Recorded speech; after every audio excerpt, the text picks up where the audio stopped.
नमस्कार प्रेक्षकांनो, या मालिकेच्या आजच्या जबरदस्त भागामध्ये आपलं स्वागत आहे. आणि त्यामध्ये आता सारंग हा हॉस्पिटलमध्ये असतो आणि सारंगला बरं करण्यासाठी आता इकडे ओवी आणि इकडे आता सावली दोघीही आता विठ्ठलासमोर, इकडे सावली तर गणपती बाप्पासमोर ओवी आता पंढरपुरामध्ये जे गाणं म्हटली होती ते सगळं आता गाणं गाऊ लागते.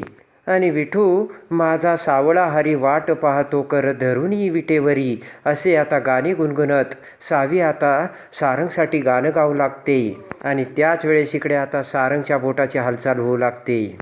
आणि इकडे आता तिलोत्तमा ही आता सारंगजवळ सारंग शुद्धीवर येण्याची वाटच बघत असते. आणि त्याच वेळेस आता इकडे भैरवी ही तिलोत्तमाच्या घरी आलेली असते आणि ओवीच्या गाण्याचा आवाज आता भैरवीच्या कानावरती पडतो. आणि इकडे आता सावली ही विठ्ठलासमोर आता तिचं गाणं गुणगुणत असते. आपला सारंग लवकर बरा व्हावा यासाठी आता आर्त तीव्रतेने आणि एकदम व्याकुळतेने सावली आता विठ्ठलाची भक्ती करत असते. आणि तिकडे सावली तर इकडे आता ओवी आता वाट पाहतो उभा श्रीहरी विटेवरी कर धरुनिया, या गाण्याचा आता ठोका लावत आता कंठातून गोड सूर उमटवत सारंगसाठी गाणं गाऊ लागतात. आणि दोघेही एकाच सुरात आता गाणं गात असतात. आणि पुंडलिकावर दे हरी विठ्ठल श्री ज्ञानदेव तुकाराम पंढरीनाथ महाराज की जय, असे आता गाणं गुणगुणत आता सावली ही त्या गाण्याची सांगता करते.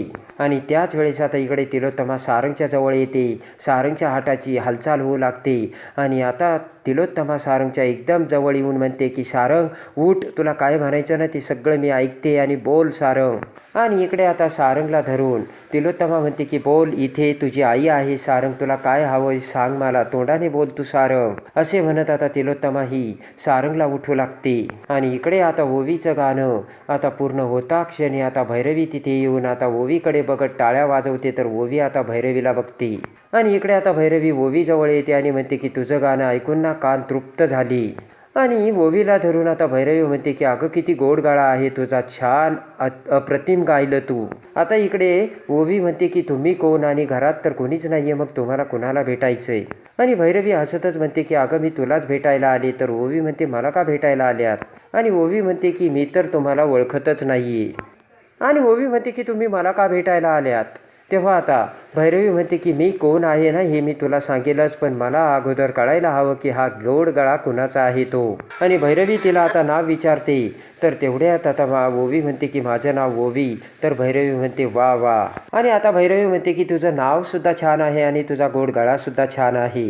आणि इकडे आता भैरवी म्हणते की नक्की तू कुणाची मुलगी आहे, राजकुमारची की सारंगची. तेव्हा आता ओवी म्हणते माझ्या बाबाचं नाव आहे सारंग चंद्रकांत मेंदळे. आणि लगेच आता भैरवी म्हणते की अच्छा, म्हणजे तू सारंगची मुलगी काय, आणि मला एक सांग ना, तुला एवढं छान गायला कोणी शिकवलं बरं. भैरवी म्हणते की कारण तुमच्या घरात कुणालाच गाता येत नाही. तेव्हा आता ओवी म्हणते की मला अबीरच्या आईने गाणं शिकवलं आणि ती मला रोज गाणं शिकवते. आणि इकडे आता भैरवी म्हणते की आता ही अबीरची आई कोण आहे ते कसं शोधायचं बरं. आणि भैरवी म्हणते की त्या अबीरच्या आईचं सुद्धा काहीतरी नाव असेल. आणि ओवी म्हणते की त्यांचं नाव सावली टीचर आहे. तर भैरवी म्हणते काय तू सावलीकडे गाणं शिकतेस का. आणि लगेच आता भैरवी म्हणते की ही तर गंमतच झाली, तुझी सावली टीचर आहे तर तुझ्या सावली टीचरची टीचर कोण आहे हे तुला माहिती आहे का. आणि इकडे आता ओवी म्हणते की मला नाही माहिती. तर भैरवी म्हणते तुझ्या सावली टीचरची टीचर मी आहे. आणि भैरवी म्हणते की मग तू सुद्धा माझी शिष्या झाली. तर ओवी म्हणते की तुमची कशी. तर भैरवी म्हणते की अगं सावली टीचरसुद्धा तुला तेच गाणं शिकवते जे मी सावलीला शिकवलं. आणि भैरवी म्हणते की इट्स ओके, आता आपली ओळख झाली ना, आता मला विसरायचं नाही. आणि इकडे आता हॉस्पिटलमध्ये सारंग आता सावलीचं नाव घेतो. आणि सावलीचं नाव घेता क्षणी आता इकडे तिलोत्तमाला बसतो तो सगळ्यात मोठा धक्का. आणि तिलोत्तमा सारंगकडे बघत विचार करते की नाही, मी जिला ना घराबाहेर काढून टाकलं आणि जिचा मी कायम तिरस्कार करते, हा सारंग तिचंच नाव घेतो आणि हे काही खरं नाही. आणि सारंग या अवस्थेत असताना अशा अवस्थेत तो सावलीचं नाव घेतो. माझ्या कानावर विश्वासच बसत नसल्याचे आता तिलोत्तमा विचार करते. आणि तिलोत्तमा म्हणते की माझ्यासमोर तो अशा एका व्यक्तीचं नाव घेतो ज्याचा मी तिरस्कार करते आणि हे मी कधीही सहन करू शकणार नाही, असा सारंगकडे बघत तिलोत्तमा विचार करते. इकडे आता भैरवी ही घरात खुर्चीवर बसलेली असताना आता ओवी ही भैरवीला पाणी देते. पाणी पिता क्षणी भैरवी म्हणते की ज्या विठ्ठलासमोर आता तू गात होती ना, तेव्हा मला खरंच खूप आनंद झाला आणि माझे कान तृप्त झाले. भैरवी म्हणते की अगं किती तल्लीन होऊन तू गात होतीस आणि पांडुरंगावरती तुझं खूप प्रेम आहे ना. तेव्हा आता ओवी म्हणते की माझं प्रेम नाही तर ती माझी ओढ आहे. ओवी म्हणते तसंही माझा बाबा हॉस्पिटलमध्ये आहे म्हणून मी प्रार्थना केली. आणि आता ते ऐकून भैरवी विचार करते की वा सावली, वा तुझ्यासारखीच तुझी मुलगी निघाली आणि ही सुद्धा विठ्ठलाची भक्ती करते. आणि हसतच भैरवी म्हणते की छान, पांडुरंगासमोर तू एवढ्या विनवण्या करतेस तेव्हा तुझा बाबा नक्की बरा होईल. आणि इकडे आता भैरवी म्हणते की तू गाणं गाते ते सगळं ठीक आहे, पण सुरांच्या देवांना ना प्रसन्न करणं खूप कठीण आहे. आणि भैरवी म्हणते की त्यासाठी मोठी साधना करावी लागते. आणि भैरवी म्हणते की तशी साधना तुला पूर्ण करण्यासाठी आणि तुला उच्च गायक बनवण्यासाठी कोण मदत करू शकते तुला माहिती आहे का? मी. भैरवी म्हणते बघ ना, आता तुझी सावली टीचर आहे, तिच्या गळ्यात एवढे सूर कोणी उमटवलेत आणि ती एवढी छान गाते ना, ते सगळे सूर माझेच आहे आणि मीच तिला शिकवल्याचे आता भैरवी ओवीला बोलते. आणि भैरवी आता ओवीचा हात आपल्या हातात घेत म्हणते की तुझ्या या छोट्या छोट्या हातातून तू माझे सूर शिक. तर आता ओवी म्हणते की माझ्या सावली टीचर मला खूप छान आणि प्रेमाने शिकवतात. भैरवी म्हणते की ती तुला छान आणि प्रेमाने शिकवणारच, कारण तिला कुणी छान आणि प्रेमाने शिकवलंय तर ते मी. आणि भैरवी म्हणते की मग मी तुला सावली टीचरपेक्षा खूप सुंदर असं संगीत शिकवेन आणि खूप छान शिकवेन आणि मग तू तुझ्या सावली टीचरपेक्षा सगळ्यात मोठी गायक होशील. ओवी म्हणते मला कुणाशीही स्पर्धा करायची नाही आणि मला कुणापेक्षाही चांगलं गाणं गायचं नाही. आणि ओवी म्हणते की मला फक्त माझं गाणं पाहिजे आणि माझ्या बाबाला सुद्धा तेच गाणं आवडतं असे ओवी बोलते. पण त्या क्षणी अमृता तिथे येते आणि भैरवीला बघताच अमृताला राग येतो आणि अमृता म्हणते की तुम्ही इथे?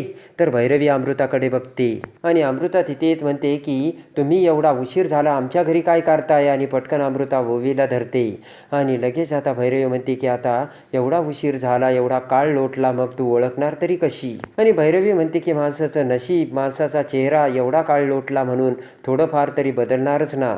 भैरवी म्हणते की पण तू आहे तशीच आहे, तू जरासुद्धा नाही बदललीस.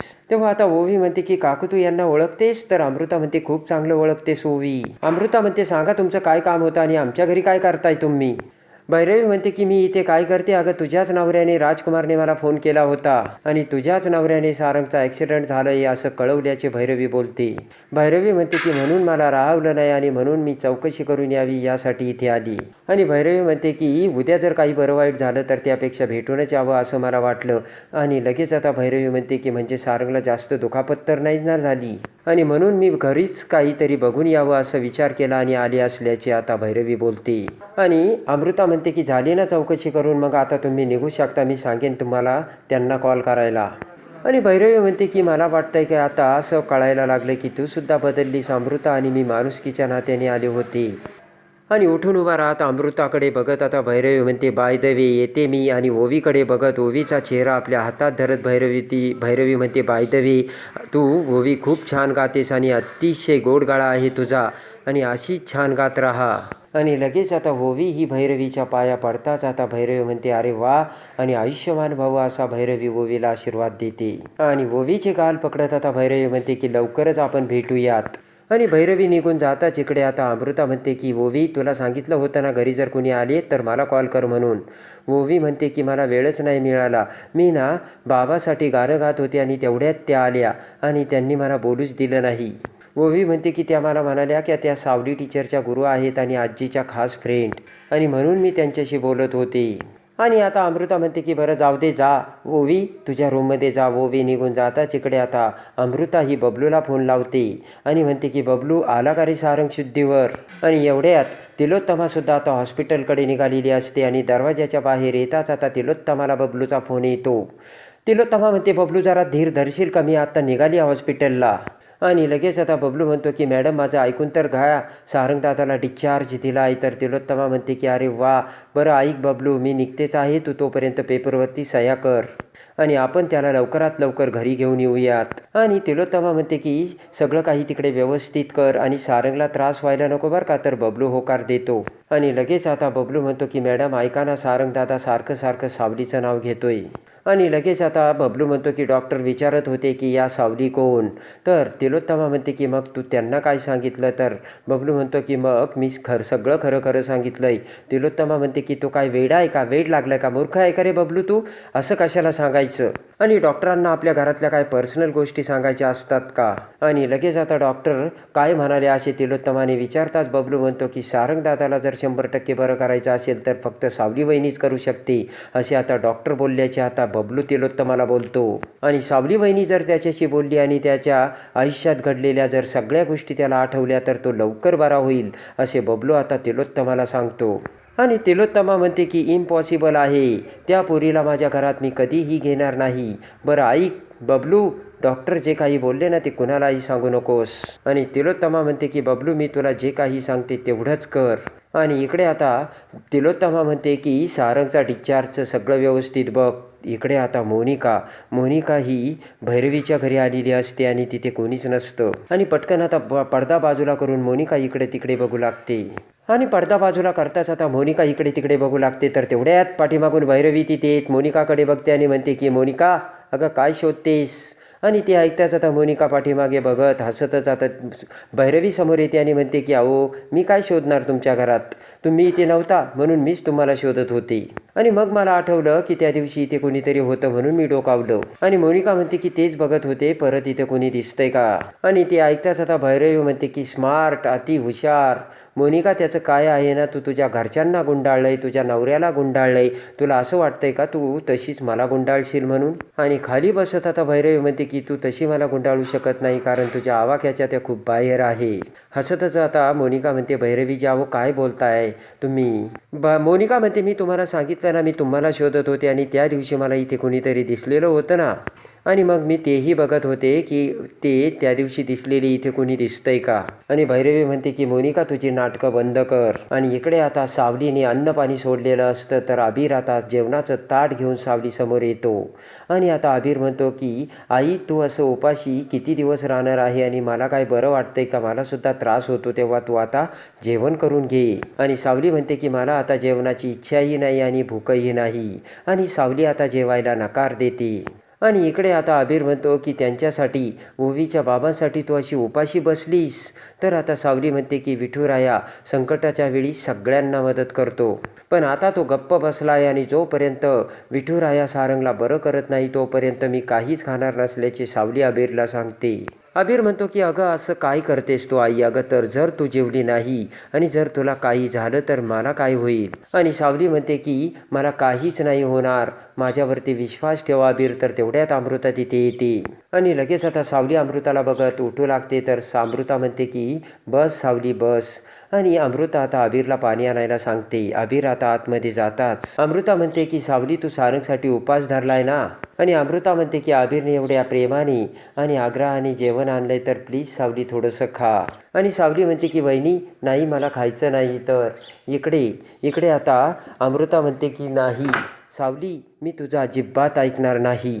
आणि प्रेमाने जेवणाचा एक घास आता आपल्या हातात घेत आता अमृता ही सावलीला भरू लागते. आणि सावली म्हणते की वहिनी प्लीज मला नका. तर आता घास पुढे धरत अमृता म्हणते की सावली आता तुला खावंच लागणार आहे कारण आता ना सारंग शुद्धीवर आलाय. तर ते ऐकून सावलीला खूप आनंद होतो. सावली म्हणते काय सारंग शुद्धीवर आले. तर अमृता म्हणते हो. आणि त्या क्षणी आता अमृताच्या हातातील घास पटकन आता सावली खाते आणि त्या क्षणी सावलीने उपवास सोडलेला असतो. आणि आता अमृता म्हणते की तुझं व्रत फळाला आलं आणि विठुरायाने सारंगला शुद्धीवर आणलं.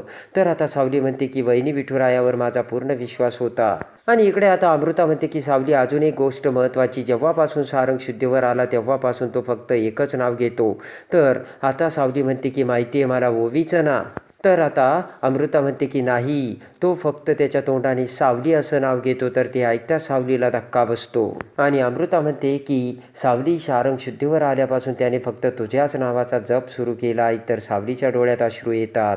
आणि इकडे आता ओवीला सुद्धा आता बाबा फक्त सावली टीचरचं नाव घेत असल्याचे समजताच ओवी पटकन अबीरला फोन करते आणि म्हणते की अबीर अरे बाबा शुद्धीवर आल्यापासून फक्त सावली टीचरचंच नाव घेतोय.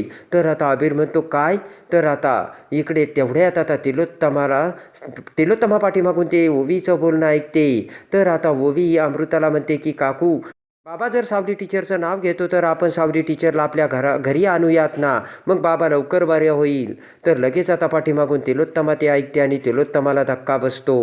आणि त्यानंतर आता इकडे जगन्नाथ म्हणतो की अरे सावली, जर या अवस्थेत सारंग तुझं नाव घेत असेल तर याचा तू गांभीर्याने विचार करायला हवा. तर त्याच वेळेस पाठीमागून तिलोत्तमा तिथे येते आणि तिलोत्तमा आता जगन्नाथला म्हणते की विचार कसला करायचा आता. आणि लगेच आता तिलोत्तमा सावलीला त्या घरी जाण्यासाठी आता सावलीसमोर हात जोडते आणि सावलीला म्हणते की तू घरी चल आणि माझ्या सारंगला बरं कर. आणि त्याच वेळेस आता इकडे सावली घरी येणार असल्याचे कळताच मोनिकाला खूप आनंद होतो. पण भैरवी आता मोनिकाला म्हणते की सावली घरी येणार आहे, पण तुला काय एवढा आनंद होतोय.